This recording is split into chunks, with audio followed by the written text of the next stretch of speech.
তিস্তা পানি বন্টন চুক্তি নিয়ে মতপার্থক্য দূর করবে অন্তর্বর্তী সরকার। দ্রুত সমাধানের আশা। সীমান্তে হত্যাকাণ্ডের নিন্দা ডক্টর ইউনূসের। বাংলাদেশ নিয়ে রাজনাথ সিংয়ের বক্তব্য ইঙ্গিতপূর্ণ ও উস্কানিমূলক মন্তব্য রিজভির। রাষ্ট্র সংস্কারে ৩১ দফা বাস্তবায়নের আহ্বান বিএনপির। বিচার না হওয়া পর্যন্ত আওয়ামী লীগের রাজনীতি নিষিদ্ধের দাবি। জাতিসংঘের মাধ্যমে গণহত্যার পূর্ণ তদন্ত চায় দেশের সাধারণ মানুষ। এবং মিল মালিক সিন্ডিকেটে ফের লাগামহীন চালের বাজার। বেড়েছে ডিম মুরগির দাম। মধ্যস্বত্বভোগীদের দৌরাত্ম্য বন্ধে সরকারের পদক্ষেপ দাবি।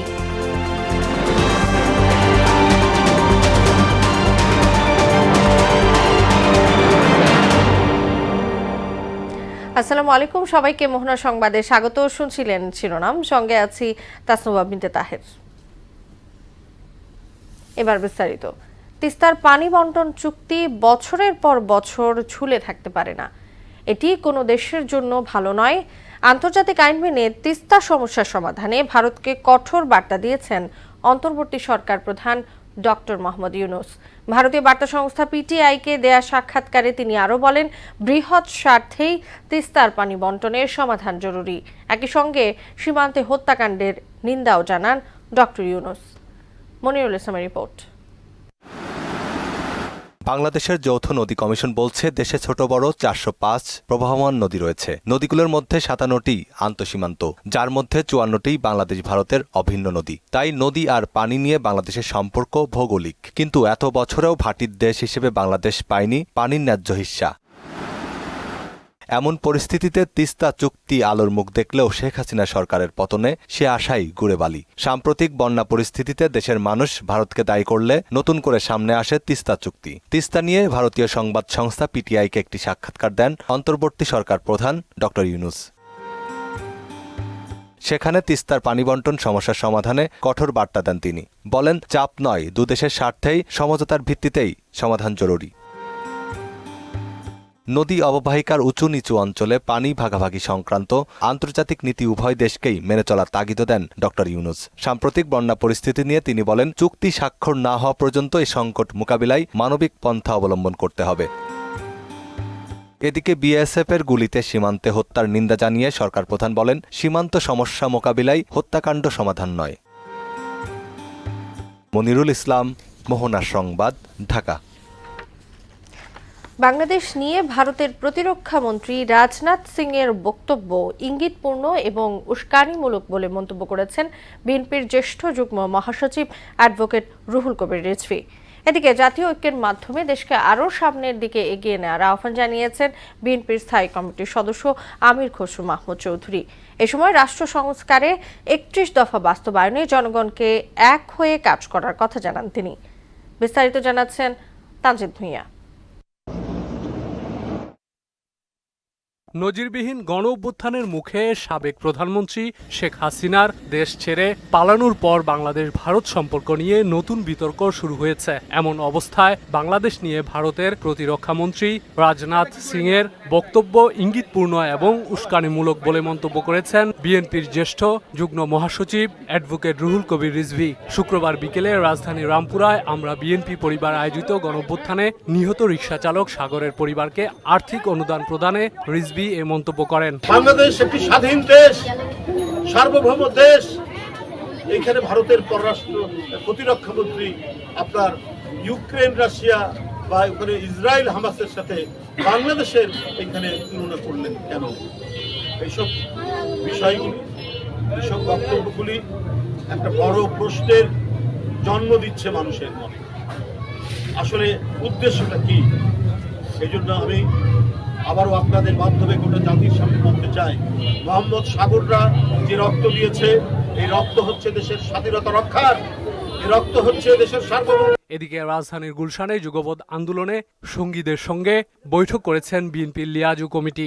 বৈঠকে অংশ নেন নেব ভাসানী, পিপলস পার্টি, গণফোরামের প্রতিনিধি দল। পরে সাংবাদিকদের সঙ্গে মতবিনিময় করেন আমির খসরু মাহমুদ। এ সময় জাতীয় ঐক্যের মাধ্যমে রাষ্ট্র মেরামতের আহ্বান জানান তিনি। আমাদের জাতীয় ঐক্যের পরিপ্রেক্ষিতে আমরা দেশে একটা বড় ধরনের পরিবর্তনের মাধ্যমে নতুন বাংলাদেশ গড়ার যে প্রত্যয়, সেটার জন্য আমরা সকলে কাজ করছি। আমরা সরকারের সাথে সহযোগিতা করছি। ইতিমধ্যে যে ঘটনাগুলো ঘটে যাচ্ছে, মিল ফ্যাক্টরিতে বিভিন্ন রাষ্ট্রবিরোধী কার্যক্রম চলছে, এগুলোতে পেছনে কারা আছে এই জন্য আমাদের সকলকে ঐক্যবদ্ধ চেষ্টা করতে হবে যাতে একটি অবাধ, সুষ্ঠু, গ্রহণযোগ্য, অংশগ্রহণমূলক নির্বাচন দিতে অন্তর্বর্তী সরকারের প্রতি আহ্বান জানান গণফোরাম সাধারণ সম্পাদক। জাতীয় ঐক্যের কোনো বিকল্প নেই। আমরা কোন অবস্থায় এই জাতীয় যে ঐক্য গড়ে উঠেছে ছাত্র জনতার আন্দোলনের ভিতর দিয়ে, সেটাকে আমরা ধরে রাখতে চাই এবং যে কোনো কিছুর বিনিময়ে মুক্তিযুদ্ধের মূল চেতনাকে সামনে রেখে আজকে 24-এর বিজয়কে ধরে রেখে আমরা এগিয়ে যেতে চাই। এ সময় দেশের বিভিন্ন জায়গায় হামলা ও ভাঙচুরের ঘটনায় একটি কুচক্রী মহল জড়িত বলে মনে করে বিএনপি ও এর সঙ্গীরা। তানজিদ ভুইয়া, মোহনা সংবাদ, ঢাকা। হিটলারের নাৎসি বাহিনী ও মুসোলিনির ফ্যাসিবাদের মতো আওয়ামী লীগের রাজনীতি নিষিদ্ধের দাবি জানিয়েছেন সর্বস্তরের মানুষ। গণহত্যার বিচার শেষ না হওয়া পর্যন্ত আওয়ামী লীগের কার্যক্রম বন্ধে উপদেষ্টা পরিষদের সিদ্ধান্তকে স্বাগত জানিয়ে জাতিসংঘের মাধ্যমে গণহত্যার পরিপূর্ণ তদন্তও চান তারা। আরও জানাচ্ছেন রেজা খান। 5 আগস্ট স্বৈরাচার আওয়ামী লীগ সরকার পতনের মাসপূর্তিতে উপদেষ্টা পরিষদের সভা অনুষ্ঠিত হয়। এতে সিদ্ধান্ত হয় গণহত্যার বিচার শেষ না হওয়া পর্যন্ত রাজনৈতিক দল হিসেবে আওয়ামী লীগ কোনো প্রকার দলীয় কার্যক্রম চালাতে পারবে না। এমন দেশটি কোথাও খুঁজে পাবে না কো তুমি। অন্তর্বর্তী সরকারের এই সিদ্ধান্তকে স্বাগত জানিয়ে অনির্দিষ্টকালের জন্য আওয়ামী লীগের রাজনীতি নিষিদ্ধের দাবি জানান তরুণ প্রজন্মের প্রতিনিধিরা। অনির্দিষ্টকালীনের জন্য নিষিদ্ধ করা উচিত। যে গণহত্যাটা হয়েছে সেটা আসলে একটা সুষ্ঠু বিচার হওয়া উচিত। গভর্নমেন্টের নির্দেশেই তো হয়েছে, তো সেই সরকার ক্ষমতায় আবার কি করে আসে? যে বিচার আছে সেটা সুষ্ঠুভাবে তাদের বিচারটা করা হোক এবং পরবর্তীতে তারা যদি নির্বাচনে অংশগ্রহণ করতে চায়, নাগরিক হিসেবে বলছি তারা অবশ্যই করতে পারে। জাতিসংঘের মাধ্যমে গণহত্যার পরিপূর্ণ তদন্ত শেষ না করে বিচারের আগে আওয়ামী লীগকে পুনর্বাসন করা ঠিক হবে না বলেও মনে করেন সচেতন মহল।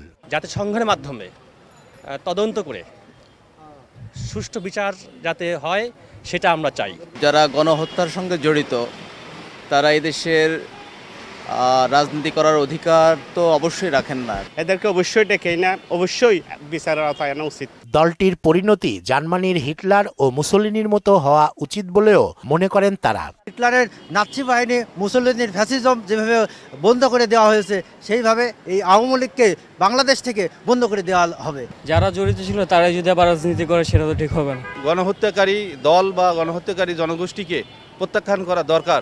তবে বিচার শেষে নতুন নেতৃত্বের মাধ্যমে আওয়ামী লীগ রাজনীতিতে ফিরতে পারবে বলেও মনে করেন সবাই। নতুন দল, নতুন মানুষ নিয়ে আসতে হবে। রেজা খান, মোহনা সংবাদ, ঢাকা। রাজধানীর জিগাতলা বাস স্ট্যান্ড এলাকায় মোতালিব নামের এক কিশোর হত্যা মামলায় সাবেক নৌ পরিবহন মন্ত্রী শাহজাহান খানকে গ্রেপ্তার দেখানো হয়েছে। শুক্রবার বিকেলে আদালতে তোলার পর 10 দিনের রিমান্ডের আবেদন করলেও শাহজাহান খানকে 7 দিনের রিমান্ড মঞ্জুর করেন আদালত। এদিকে সাবেক ভূমিমন্ত্রী শামসুর রহমান শরীফ ডিলুর ছেলে শিরহান শরীফ তমালকে অস্ত্রগুলি সহ গ্রেপ্তার করেছে র্যাব। আরও জানাচ্ছেন নাসিমুল বারী সৌরভ।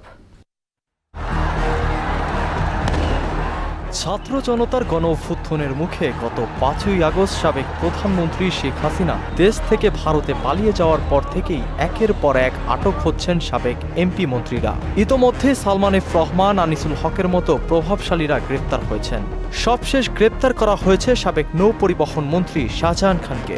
রাজধানীর ধানমন্ডি থেকে তাকে গ্রেফতার করে আইন শৃঙ্খলা বাহিনী। বৈষম্য বিরোধী আন্দোলনে ছাত্র জনতার মিছিলে গুলিবিদ্ধ হয় আব্দুল মোতালিব নামের এক কিশোর। নিহতের ঘটনায় রাজধানীর ধানমন্ডি থানায় হত্যা মামলা করেন মোতালিবের বাবা। শাহজাহান খান গ্রেপ্তার হলে জিজ্ঞাসাবাদের জন্য 10 দিনের রিমান্ড চাওয়া হলে শুনানি শেষে আদালত 7 দিনের রিমান্ড মঞ্জুর করেন। এদিকে সাবেক ভূমিমন্ত্রী শামসুর রহমান শরীফ ডিলুর ছেলে শিরহান শরীফ তমালকে অস্ত্রগুলিসহ গ্রেফতার করেছে র্যাব। শিক্ষার্থীদের ওপর হামলার ঘটনায় দায়ের করা মামলায় পলাতক ছিলেন তিনি। গ্রেফতারের সময় তার কাছ থেকে একটি বিদেশি পিস্তল, একটি ম্যাগাজিন, 4 রাউন্ড গুলি, 10 পিস ইয়াবা ও একটি প্রাইভেট কার জব্দ করা হয়। নাসিমুল বারী সৌরভ, মোহনা সংবাদ। বন্যার পানি কমতে শুরু করলেও পানিবন্দী এলাকায় খাদ্য ও বিশুদ্ধ পানির চরম সংকট দেখা দিয়েছে। বন্যা পরবর্তী খাদ্য সংকটের পাশাপাশি প্রাদুর্ভাব বেড়েছে পানিবাহিত রোগবালাইয়ের। সবচেয়ে বেশি ঝুঁকিতে নারী, শিশু ও বৃদ্ধরা। বন্যা কবলিত এলাকাগুলোতে বাড়িঘরের পাশাপাশি বেশি ক্ষতি হয়েছে কৃষি খাতের। বিস্তারিত জানাচ্ছেন আফরিন পপি। লক্ষ্মীপুরে পানি কমতে শুরু করলেও 5 উপজেলায় এখনো পানিবন্দী লক্ষাধিক মানুষ। বিশুদ্ধ পানি, খাবার ও বাসস্থান সংকটে চরম দুর্ভোগে দিন কাটাচ্ছেন বন্যার্তরা। ফেনীতে নিম্নাঞ্চল ও নদী তীরবর্তী এলাকার পানি কমার সঙ্গে সঙ্গে স্পষ্ট হয়ে উঠেছে ক্ষতচিহ্ন। বন্যায় 500 কিলোমিটার সড়কের ক্ষতি হয়েছে। এতে জেলার 6 উপজেলায় কৃষি, মৎস্য ও প্রাণী সম্পদ খাতেও ব্যাপক ক্ষতি হয়েছে। আমাদের এই গ্রামের রাস্তাগুলা সংস্কার না করলে গ্রামের মানুষের জীবনযাত্রা চরমভাবে ব্যাহত হবে। বাঁধগুলো কিন্তু এখন এই মুহূর্তে উন্মুক্ত সম্পূর্ণভাবে। এখন এই বাঁধগুলো যদি দ্রুত সংস্কার করে টেকসই বাঁধ না দেওয়া হয়, আমরা বারবার এফেক্টেড হবে। তারা বেশি ক্ষতিগ্রস্ত হয়েছে, যাদের ব্যবসা বাণিজ্য এবং কি যাদের ঘরবাড়ি পড়ে গিয়েছে, সেক্ষেত্রে যদি পুনর্বাসনের ব্যবস্থা করা হয় তাহলে যেন তাদেরকে আর্থিক সহায়তা দেওয়া যায়, যেন তারা তাড়াতাড়ি আবার স্বাভাবিক জীবনে ফিরে আসতে পারে। নোয়াখালীর 8 উপজেলায় বন্যা পরিস্থিতির ধীরে ধীরে উন্নতি হচ্ছে। উঁচু এলাকা থেকে পানি নামতে শুরু করলেও নিচু এলাকার কয়েক লাখ মানুষ এখনো পানিবন্দী। জেলায় প্রতিদিন বাড়ছে ডায়রিয়া ও সাপে কাটা রোগীর সংখ্যা। কুমিল্লায় বন্যায় প্লাবিত কৃষিখাত, মাছের ঘের, প্রাণী সম্পদ, রাস্তাঘাট ও ক্ষতিগ্রস্ত ঘরবাড়ি মিলিয়ে অন্তত 3000 কোটি টাকার ক্ষতি হয়েছে। এছাড়া চলমান বন্যায় জেলায় 879টি শিক্ষা প্রতিষ্ঠান ক্ষতিগ্রস্ত হয়েছে। চট্টগ্রামে বন্যা দুর্গত এলাকায় বিশুদ্ধ পানি ও খাবার সংকট দেখা দিয়েছে। মিরসরাইয়ে বেশিরভাগ গ্রামের সড়ক, বসতবাড়ি, কৃষিজমি, পুকুর ও ঘেরের ব্যাপক ক্ষতি হয়েছে। 60 বছরের ভিতরে বন্যা আমি আর দেখি না। এখন আর গুদামঘর গান ঝুঁকিপূর্ণ, মানে যে কোনো মুক্তি পড়ে যাবে। সমস্যা নাই। বন্যা কবলিত এলাকায় সরকারি বেসরকারি সব পর্যায় থেকে ত্রাণ বিতরণ কার্যক্রম অব্যাহত রয়েছে। আফরিন পপি, মোহনা সংবাদ। বিএনপির ভারপ্রাপ্ত চেয়ারম্যান তারেক রহমানের নির্দেশে কেন্দ্রীয় স্বেচ্ছাসেবক দলের উদ্যোগে খাদ্য সামগ্রী বিতরণ করা হয়েছে। সকালে ফেনীর ছাগলনাইয়ার গোপাল ইউনিয়নের নতুন মুহুরীগঞ্জ বাজারে বন্যায় ক্ষতিগ্রস্তদের মাঝে খাদ্য সামগ্রী বিতরণ করেন বিএনপির স্থায়ী কমিটির সদস্য ডাক্তার AZM জাহিদ হোসেন। বন্যার্তদের মাঝে খাদ্য সামগ্রী বিতরণ করা ছাড়াও পরবর্তীতে ক্ষতিগ্রস্তদের বাড়িঘর মেরামতের জন্য আর্থিকভাবে সহযোগিতা করা হবে বলেও জানান তিনি। এ সময় ফেনী 1 সংসদীয় আসনের বিএনপির সাংগঠনিক সমন্বয়ক ও ঢাকা মহানগর দক্ষিণ বিএনপির আহ্বায়ক রফিকুল আলম মজনু, স্বেচ্ছাসেবক দলের সভাপতি SM জিলানী ও সাধারণ সম্পাদক রাজীব আহসান উপস্থিত ছিলেন। স্বাভাবিক অবস্থায় ফিরে যেতে না পারবে, এই এলাকার প্রত্যেকটি মানুষের পাশে সহযোগিতার হাত বাড়িয়ে ওখানে বসে সুইচ গেট খুলে দিয়ে আপনাদের আমাদেরকে ফাঁসিয়ে দিল। অর্থাৎ এখানে প্রায় 70 জন মানুষ মারা গেছে, প্রচুর গবাদি পশু শস্যের ক্ষতি হয়েছে। মানুষের কষ্টে উনাদের কোনো কষ্ট লাগে না, কারণ তাদের তো কোনো ভোটের দরকার নাই। মিল মালিক সিন্ডিকেটে ফের লাগামহীন চালের বাজার। বৃষ্টি বন্যায় সরবরাহ সংকটের অজুহাতে বেড়েছে ব্রয়লার মুরগি ও ডিমের দাম। তবে কিছুটা নিম্নমুখী সবজির বাজার। সংশ্লিষ্টরা বলছেন, দফায় দফায় হাত বদলের কারণেই দাম বেড়ে যায় নিত্যপণ্যের। মধ্যস্বত্বভোগীদের দৌরাত্ম্য বন্ধে সরকারের কঠোর পদক্ষেপ চান সাধারণ মানুষ। উষা ফেরদৌসের প্রতিবেদন।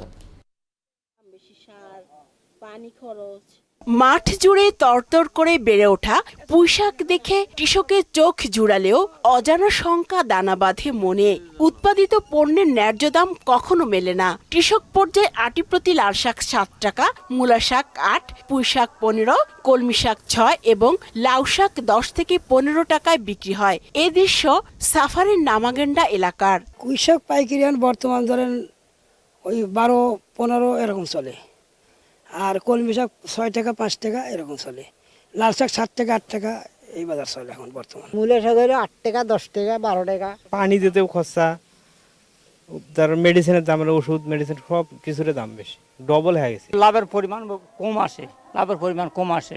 আর ঠিক কয়েক মাইল দূরে মিরপুরের বাজারে সেই পুঁইশাকের আটি বিক্রি হচ্ছে 40 টাকায়। একইভাবে প্রতি আটি লাল শাক 20, মূলা শাক 25, কলমি শাক 15 ও লাউ শাক 40 টাকায় বিক্রি হচ্ছে। কলমি শাক 15 টাকাটি, মূলা শাক 20 টাকাটি, পুঁই শাক 40 টাকা। 6 টাকা দিয়েছে, আমি হয়তো ম্যাক্সিমাম 12 টাকায় কিনতে পারতাম অথবা 10 টাকায় কিনতে পারতাম, সেক্ষেত্রে সবাই উপকৃত হতো। বাজার মনিটরিং দরকার। মাছের বাজারেরও প্রায় একই চিত্র। চাষি বা জেলে পর্যায়ে যে দামে বিক্রি হয়, ক্রেতার কাছে পৌঁছে তা কয়েক গুণ বেড়ে যায়। নিচে আপনি 3-4 হাত বদল হয়। যে আনে মনে করেন এর কাছে আমি যদি 50 টাকা লাভ দেন, আবার আরেকজনের লাভ দিলে এর লেগে যে দাম বাড়ছে। মিডলম্যান যারা আছে এই ধাপগুলো যদি 4টার জায়গায় 2টা কমাইতে পারেন, দেন আমাদের কাছে আরেকটু সুবিধা হবে। এদিকে 2 সপ্তাহ আগেও রাজধানীর খুচরা বাজারে প্রতি কেজি মোটা চালের দাম ছিল 50 থেকে 54 টাকা। বর্তমানে তা বিক্রি হচ্ছে 60 টাকায়। একইভাবে চিকন চাল মিনিকেটের দামও কেজিতে 2 থেকে 6 টাকা বেড়েছে। বিশাল একটা সিন্ডিকেট আছে, বড় বড় মেলা কয়েকদিন সরকার, এর আগে সরকার তো পদক্ষেপ নিয়েছিল কমাইতে পারে না, কারণ দলীয়করণের একটা আছে। অন্যদিকে গরিবের আমিষ খ্যাত ব্রয়লার মুরগি আর ডিমের দামও বেড়ে গেছে কোনো কারণ ছাড়াই। প্রতি কেজি ব্রয়লার 170 থেকে 180 টাকায় বিক্রি হচ্ছে। গত সপ্তাহেও যা ছিল 160 টাকা। আর সপ্তাহের ব্যবধানে ডিমের দামও ডজন প্রতি বেড়েছে 10 টাকা। লাল ডিমের দামই বাড়ছে, সব ডিমে বাড়ছে আর কি। গত ছিল 150 টাকা, 145 টাকা, সোনালী বাড়ছে কেজিতে 40 টাকা। বাজার নিয়ন্ত্রণে কঠোর তদারকির বিকল্প নেই বলে মনে করেন ভোক্তারা। উষা ফেরদৌস, মোহনা সংবাদ, ঢাকা। নারায়ণগঞ্জের রূপগঞ্জে গাজী টায়ার কারখানায় আবারও লুটপাট করে আগুন দিয়েছে দুর্বৃত্তরা। এ সময় কারখানার বিভিন্ন মেশিনের যন্ত্রাংশ ও লোহার টুকরা লুট করে নিয়ে যায় দুর্বৃত্তরা। এ নিয়ে 3 দফা লুটপাট ও আগুনের ঘটনা ঘটেছে কারখানাটিতে। বিকেল 4:30টার দিকে অন্তত 50 জন কারখানায় প্রবেশ করে লোহার যন্ত্রাংশ লুট করে এবং ওয়েস্টেজ সেকশনে আগুন ধরিয়ে দেয়। এর আগে গাজী টায়ার কারখানায় গত 5 আগস্ট প্রথম দফা, এরপর 25 আগস্ট দ্বিতীয় দফায় এবং আজ লুটপাটের পর আগুন দেওয়ার ঘটনা ঘটে। নবম বেতন কমিশন গঠন সহ 5 দফা বাস্তবায়নের দাবি জানিয়েছে বাংলাদেশ সরকারি কর্মচারী সমন্বয় পরিষদ।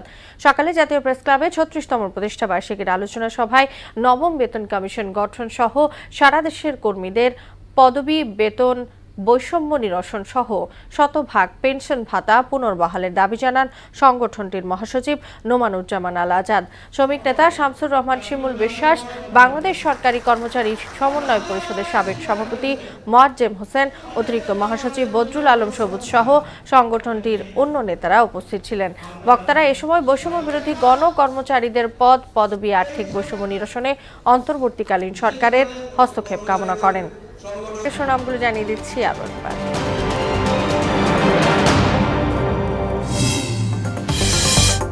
তিস্তা পানি বন্টন চুক্তি নিয়ে মতপার্থক্য দূর করবে অন্তর্বর্তী সরকার, দ্রুত সমাধানের আশা। সীমান্তে হত্যাকাণ্ডের নিন্দা ডক্টর ইউনূসের। বাংলাদেশ নিয়ে রাজনাথ সিং এর বক্তব্য ইঙ্গিতপূর্ণ ও উস্কানিমূলক মন্তব্য রিজভির। রাষ্ট্র সংস্কারে 31 দফা বাস্তবায়নের আহ্বান বিএনপির। বিচার না হওয়া পর্যন্ত আওয়ামী লীগের রাজনীতি নিষিদ্ধের দাবি। জাতিসংঘের মাধ্যমে গণহত্যার পূর্ণ তদন্ত চায় দেশের সাধারণ মানুষ। এবং মিল মালিক সিন্ডিকেটে ফের লাগামহীন চালের বাজার, বেড়েছে ডিম মুরগির দাম। মধ্যস্বত্বভোগীদের দৌরাত্ম্য বন্ধে সরকারের পদক্ষেপ দাবি। এই ছিল মোহনা সংবাদে। পরবর্তী সংবাদ রাত 12টায়। মোহনা সবশেষ খবর জানতে ভিজিট করুন www.mohana.tv। সংবাদ দেখতে পান ফেসবুক ও ইউটিউবেও। এতক্ষণ সঙ্গে থাকার জন্য সবাইকে ধন্যবাদ।